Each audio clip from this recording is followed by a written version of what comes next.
Okay, so in my previous video on the NHL team records, I mentioned advanced stats, and we're trying to work out who the best and worst teams of all time in the NHL are. And I've made reference to three teams that are all equally bad: the Washington Capitals in the early 70s, and the Ottawa Senators and San Jose Sharks in the early 90s. Now, San Jose do not make this board for some bad advanced stats. Ottawa do.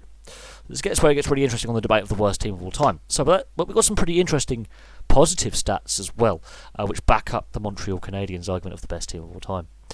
They're on here in consecutive seasons as well, which is really interesting.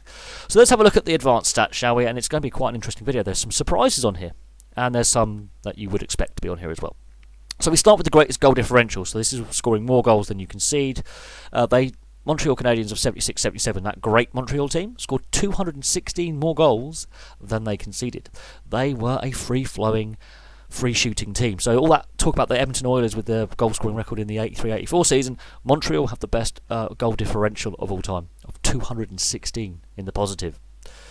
Yeah, they were a very good team. The lowest goal differential, and this is where I come back to the Washington Capitals being the worst team of all time in 74-75, they conceded 265 more goals than they scored. They were horrifically bad defensively.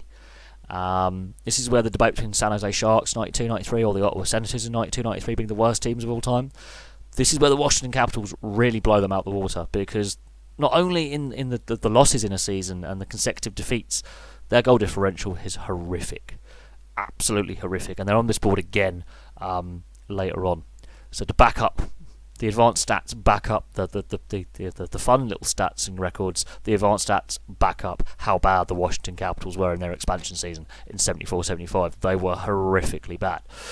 The best power play of all time is the Montreal Canadiens. Back up the 76-77 season with the best power play percentage of all time. And that's 31.88% in 77-78. So not only were they good in the previous season, was breaking almost every record the league's had, they broke the power play record, and it still hasn't been broken. It's been over 40 years now. It's been 42 years since they set that power play record. Hasn't been broken. This shows the importance of special teams. And they were a pretty good side in the 70s with the Montreal Canadiens. They were a dynasty, having a power play at nearly 32%. So basically 1 in 3 power plays they scored on. Do not take penalties against this team would be the advice I would give any team if we go back in time and you're playing the Montreal Canadiens that night and you say, don't take penalties, they will hammer you. The worst power play of all time is held by the Tampa Bay Lightning. Exactly 20 years later, they had a power play of 9.35%. That was in 97-98 season. This is when Tampa Bay were actually a pretty poor team. Before John Tortorella took over the team and won them the Stanley Cup in 2003, 2004. They were a pretty average team at best. That is the only bad record that I could find for the Tampa Bay Lightning, however, is that power play percentage being so bad. So for Columbus Blue Jackets fans who fear about their power play under Tortorella not being great, this predates Tortorella at Tampa Bay. Tampa Bay in the 90s were not a great side. They were average at best. They had some pretty poor seasons in there as well, but nothing anywhere near as bad as the Washington Capitals. But that power play, pretty anemic. But special teams don't really get mentioned as much as you think with the records. There are some pretty amazing records here. The best penalty kill, no surprise, the New Jersey Devils, at 89.5% in 2011-2012. This is the team that invented the trap in the mid-90s that sucked the life out of the game for about 15 years. Nearly 90% penalty kill. Yeah, they could afford to take penalties. And with Marty Brodeur in goal, yeah, you've got a pretty good goaltender. The debate about who the best goaltender of all time is raging. But when you've got Martin Brodeur in net, who has 3 Stanley Cups,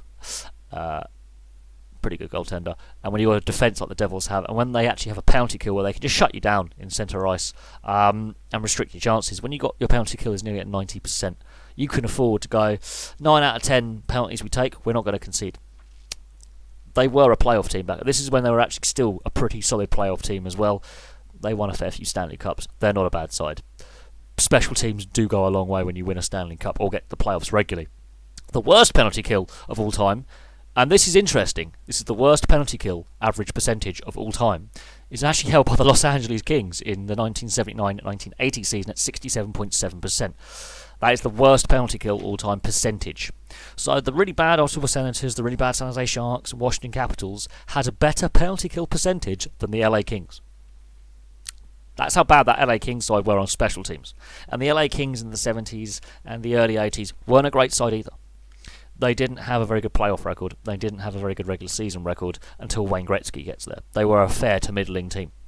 And this is when a bad team can make the playoffs, but they didn't have a great playoff record either. They were quite literally an average team floating along in the middle to the bottom of the league, just floating along, getting to the playoffs and doing nothing. But they were in a weaker division, in a weaker conference. But that penalty kill is pretty shoddy.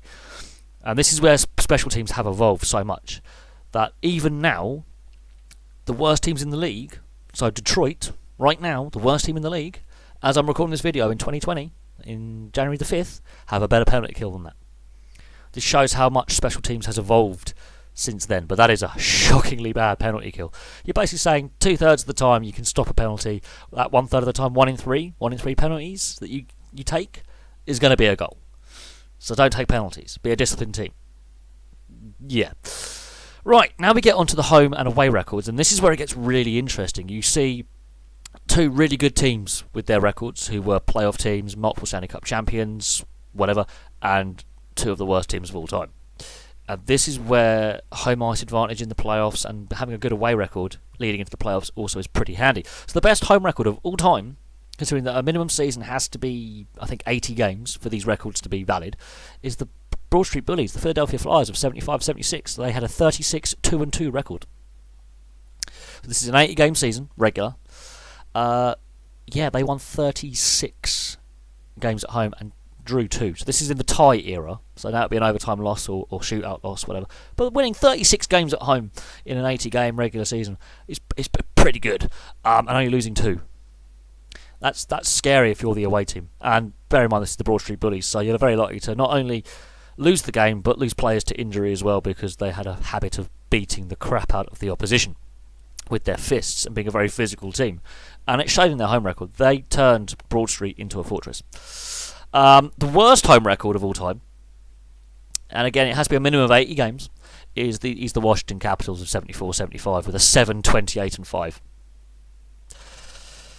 So the seasons before the Broad Street Bullies set up the best home record of all time, the worst home record of all time is held by the woeful 74-75 Washington Capitals. Woeful. So they're on this board twice for the worst. Worst goal differential, worst home record. You have no hope of doing anything if you only win 7 of your games.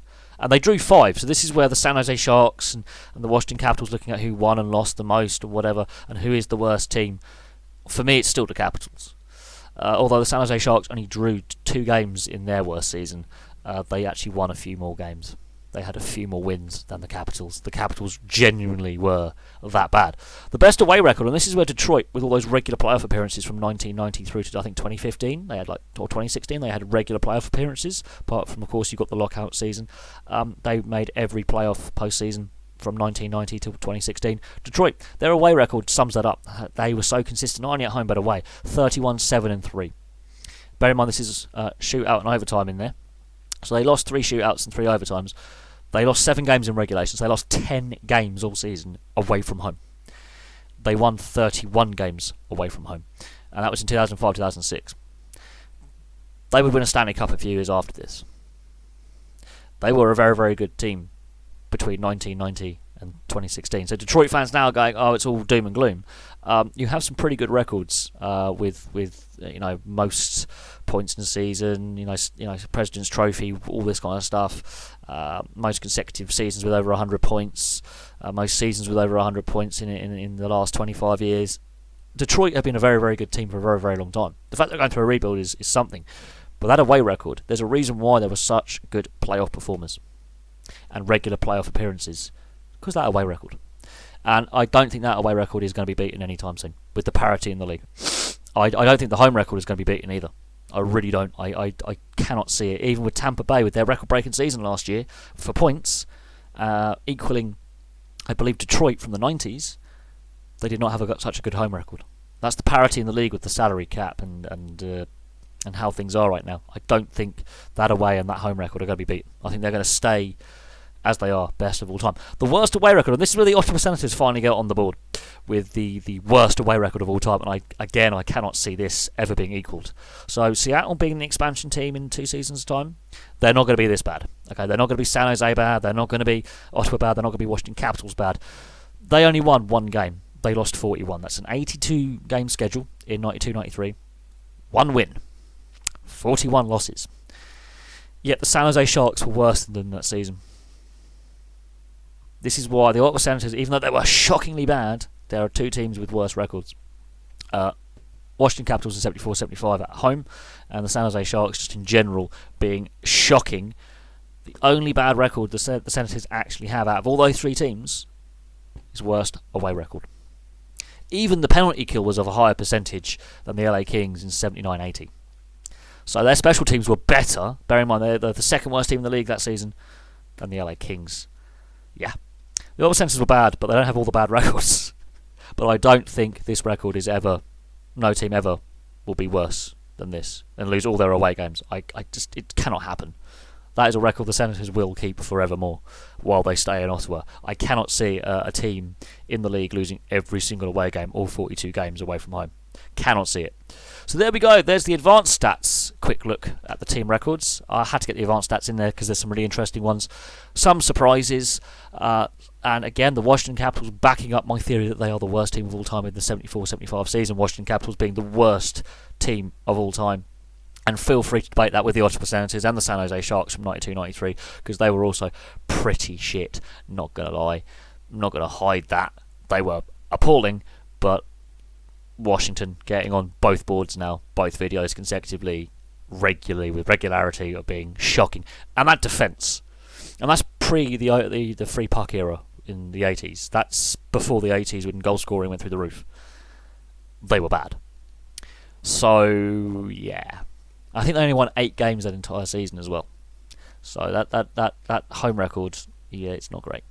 But there we go. Thank you very much for watching.